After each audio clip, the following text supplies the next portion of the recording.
Bonjour, c'est Vincent. Aujourd'hui, on va parler de procrastination. Mon sujet favori. Non, c'est pas vrai, mais j'en souffre. Dans le sens où, ouais, c'est une condition psychologique connue de nos services. Et j'en parlais récemment avec quelqu'un, et je me suis dit tiens, c'est un bon sujet de podcast parce que il y a des gens qui souffrent absolument pas de ça du tout.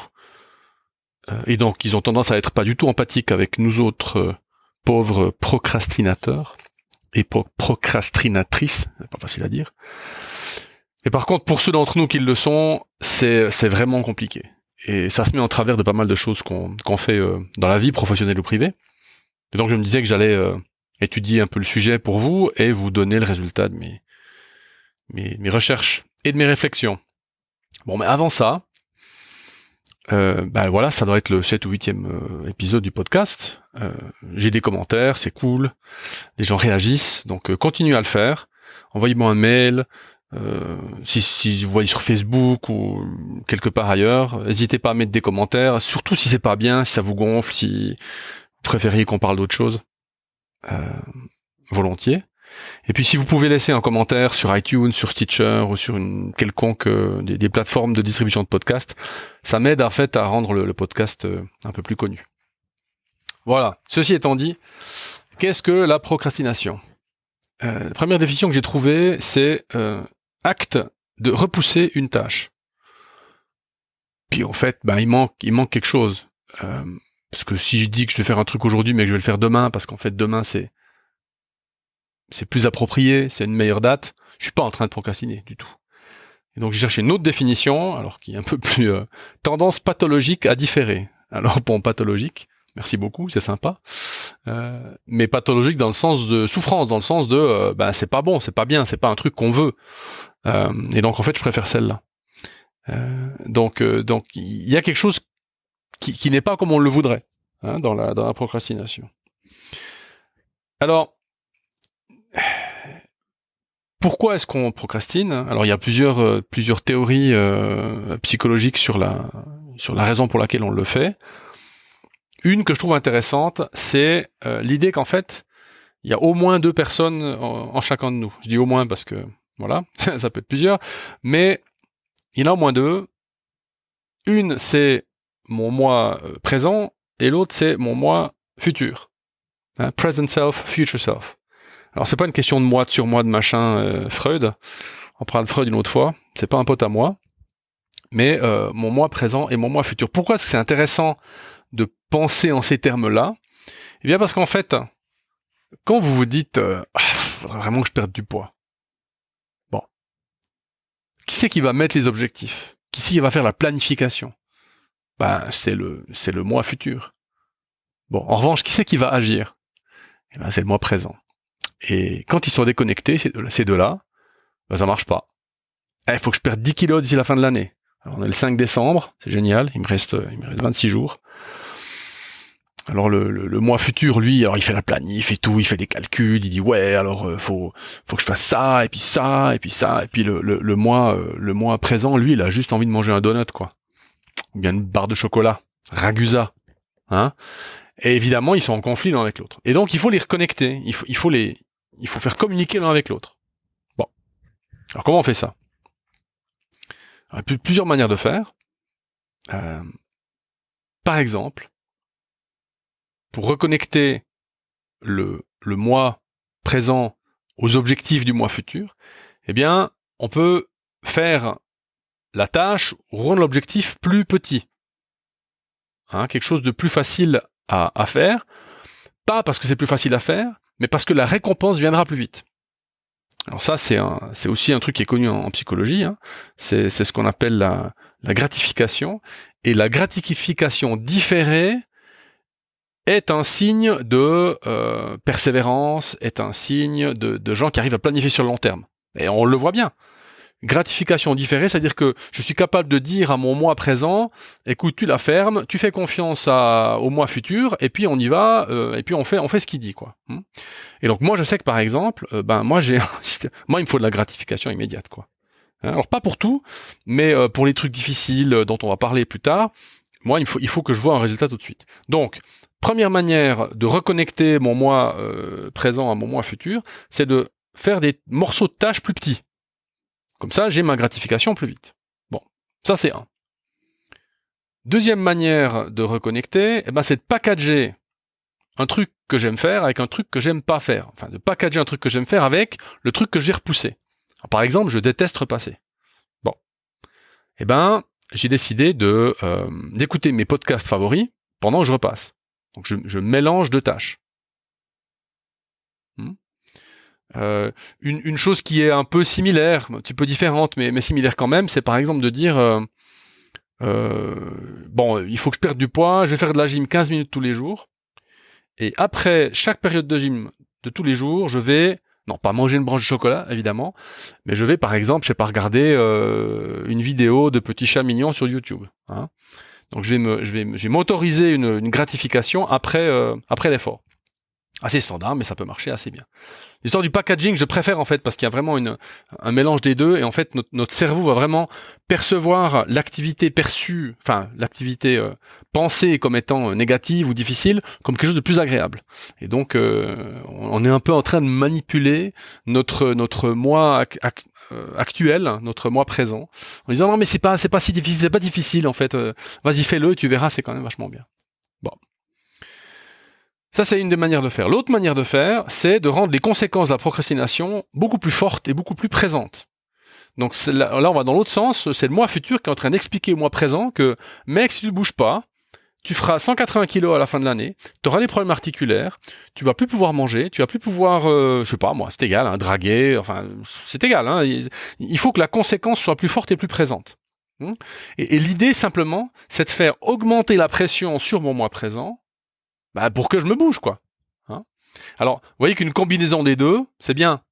Le moi futur peut indiquer au moi présent que, écoute, voilà les conséquences de ce qui va se passer si tu fais rien. Et le moi présent peut dire, ouais, d'accord, mais coupe-moi les trucs en plus petits morceaux pour que ce soit plus facile à digérer, quoi. Bon, donc l'idée là, c'est vraiment de pousser à l'action, hein, d'une manière ou de l'autre. Une autre manière de faire, pour éviter la procrastination, et une des raisons pour lesquelles on le fait, c'est l'idée de la tentation. Alors c'est pas une idée qui est nouvelle, mais elle est extrêmement pertinente ici. C'est la tentation de pas le faire. En fait, ça veut dire la tentation de faire autre chose de plus facile ou de plus gratifiant. Et donc par exemple, on peut dire faut que je regarde moins YouTube. Bon, alors comment je fais ? Alors, une manière que moi j'ai trouvé, par exemple, c'est qu'avant j'avais un favori sur mon navigateur internet, j'avais un favori YouTube. J'ai enlevé le favori. Bon, ça veut dire que maintenant, chaque fois, je dois taper l'adresse. Donc, je me suis mis une petite barrière pour que la tentation soit moins facile à assouvir. On peut imaginer avec le chocolat, par exemple, c'est la même chose. Je mets le chocolat au dernier étage de l'armoire et pas devant moi. Parce que, par exemple, je perds du poids. C'est toujours la même idée. Dernière manière d'éviter de procrastiner, c'est en fait d'augmenter, alors ça revient un petit peu aux conséquences plus fortes, mais c'est d'augmenter la pression sociale. Les gens qui font ça, ils disent je vais arrêter de fumer, et puis je le repousse toujours le lendemain, donc là il y en a marre, plutôt que de repousser le lendemain, je mets une annonce sur Facebook, j'envoie une lettre ou un mail à des gens pour leur demander tous les mois de me demander comment va ma décision d'arrêter de fumer, combien de cigarettes je fume en moins, etc. Il y a même des boîtes que vous pouvez payer pour faire ça. Ils vous appellent toutes les semaines ou tous les mois. Alors vous les payez évidemment, mais ils vous appellent pour vous aider à tenir le contrat que vous passez, en fait, pas avec vous-même, puisqu'apparemment, vous voyez, mon moi futur, il n'arrive pas à passer un contrat avec mon moi présent. Et le moi futur, il passe un contrat avec d'autres personnes qui vont se charger de dire au moi présent, écoute, faut que tu te bouges, quoi. Hein, donc ça marche aussi assez bien. Par exemple, le podcast précédent, je vous ai dit, je vais faire un article sur les entretiens d'évaluation. J'ai toujours pas commencé, d'ailleurs, par procrastination. Mais comme je vous l'ai dit, je me dis il faut que je le fasse. Sinon, je vais passer pour un clown, quoi. Bon, et donc il faut que je fasse ce foutu article, quoi. Et le fait de le redire maintenant une deuxième fois, ça va pas améliorer les choses. Bon. Alors, ceci étant dit, il manque en fait quelque chose là-dedans. Et je vais l'illustrer avec un exemple que je prends de ma vie à moi. Donc, je suis indépendant. Donc je dois chercher des clients. Bah. Donc ça veut dire qu'à un moment donné, on a épuisé les premiers contacts, j'ai épuisé ma liste de gens que je connaissais, j'ai même épuisé les gens qui connaissaient des gens que je connais, etc. Et donc il faut commencer à faire ce qu'on appelle de l'acquisition froide, cold calling. C'est-à-dire qu'il faut prendre le téléphone puis appeler des gens. Alors ça, inutile de vous dire que pour moi, c'est absolument catastrophique, c'est super difficile. Et alors c'était de la procrastination tout le temps. Alors j'ai fait toutes les premières choses là. Alors, par exemple, d'abord je ne sais pas qui appeler. Alors du coup, chaque fois que dans mon calendrier, parce que j'avais planifié évidemment, mon moi futur il faisait son job lui, j'avais planifié lundi de 10h à midi, allez hop, cold calling, on appelle des gens. Bon. Alors le premier lundi, je suis arrivé devant mon machin là, puis de mon PC, puis je me dis j'appelle qui. Et puis du coup j'ai pas de liste. Et puis en fait j'ai rien foutu. Et puis je me suis dit attends ça va pas, donc faisons une liste. Alors j'ai fait une liste de gens à appeler. Bon.